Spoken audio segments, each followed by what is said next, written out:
Terima kasih Majlis Cik Sandy, Aku Pengurus KPP, yang saya hormati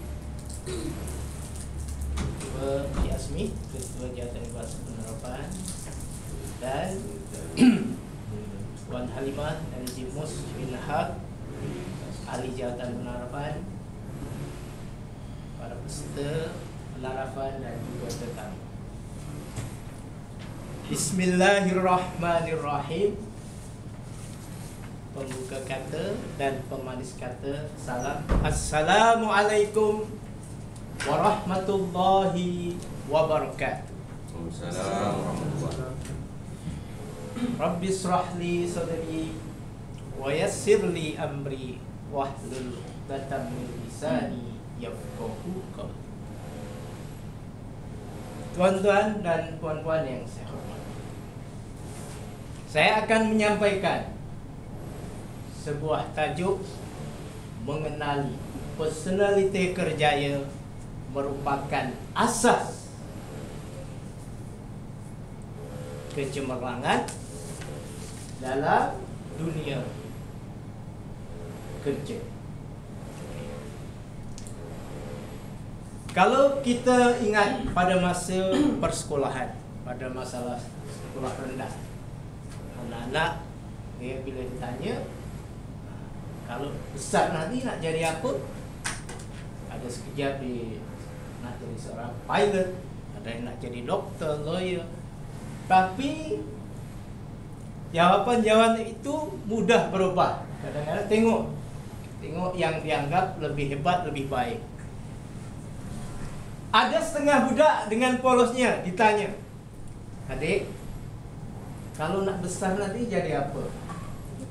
Dia jawab, saya nak jadi pengantin, nak jadi manten. Mungkin dia tengok, oh pengantin tu hebat dengan pakaian kemas dan menarik. Karena itulah yang dia tahu.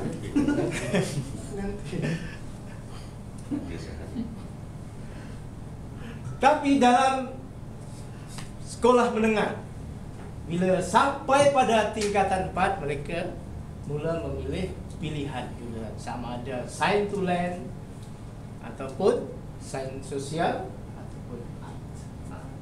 Ini bermakna mereka mula mencari kebolehan, minat, bakat dia apa yang ada pada diri mereka. Bahkan nanti bila sampai ke SPM, mereka mula mendekati realiti. Apa dunia kerjaya nanti yang akan dia pilih. Dalam dunia kerjaya, ada setengah orang dia bekerja kuat, mula pagi buta sampailah larut malam. Mereka rasa happy, kuat, semangat. Inilah tanda-tanda mereka yang mengenal pasti, yang tahu dunianya berdasarkan minat dan bakat mereka, sehingga kerja rasa nikmat tanpa merasa sebarang tekanan. Dan juga ada pula orang yang bekerja, dia asyik tengok jam aja.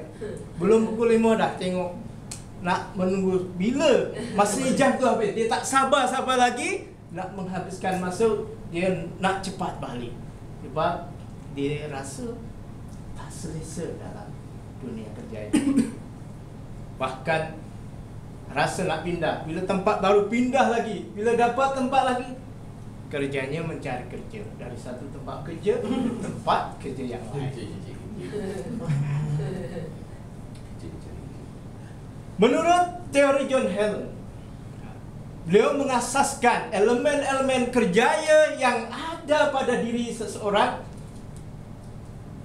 Ada 6 perkara yang ada. Yang pertama, personality yang realistik. Yang kedua, investigatif. Yang ketiga, artistik. Yang keempat, social dan konvensional, atau disingkat dengan realistik. Adakah tuan-tuan pernah mencuba untuk berjumpa dengan konselor atau mana-mana pihak yang mengendalikan career test atau tes kerjaya? Kalau tak, cuba kita Cerita sedikit mungkin boleh membantu. Jadi orang yang punya personal realistik, dia sesuai dengan kerja pada benda-benda. Senang kerja benda, dia tak boleh komplain, tak boleh cakap apa. Itu orang yang punya personality realistik, dia boleh bekerja pada benda-benda. Investigatif memerlukan mereka yang minat dalam bidang kajian, yang memerlukan intelektual yang tinggi, memerlukan pemikiran yang tinggi. Kalau nak jadi pensarah, nak jadi doktor, nah ini sesuai mereka yang punya personality investigatif. Kemudian artistik dalam bidang seni, apa-apa bidang seni, sama ada seni, narasi, kaligrafi ataupun yang lain, semua bidang seni artistik.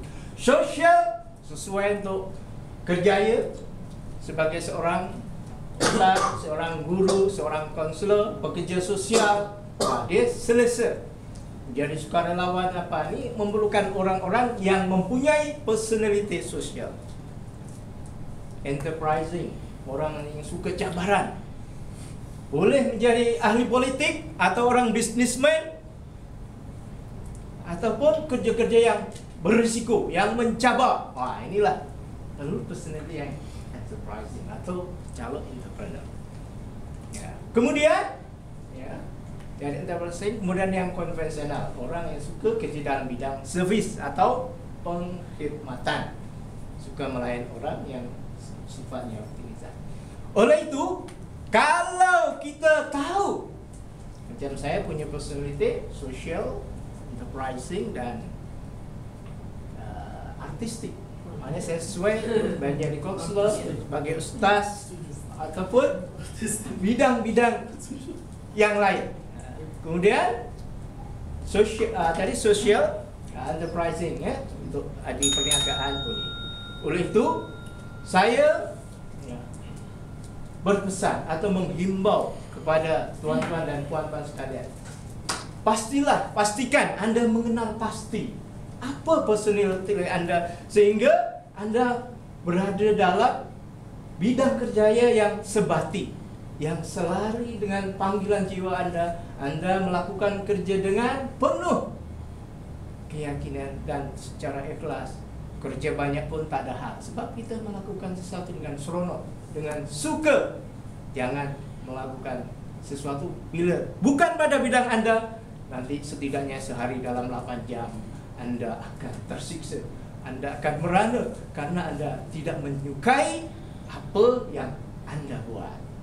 Itulah saya harapkan sekali lagi, mudah-mudahan kalau Anda perlu membuat tes kerjaya.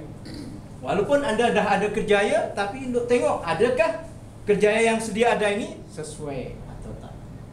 Sekian, terima kasih. Kurang lebihnya mohon maaf. Daun Selasih Kayu Jati. Terima kasih. Thank you. Wassalamualaikum warahmatullahi wabarakatuh.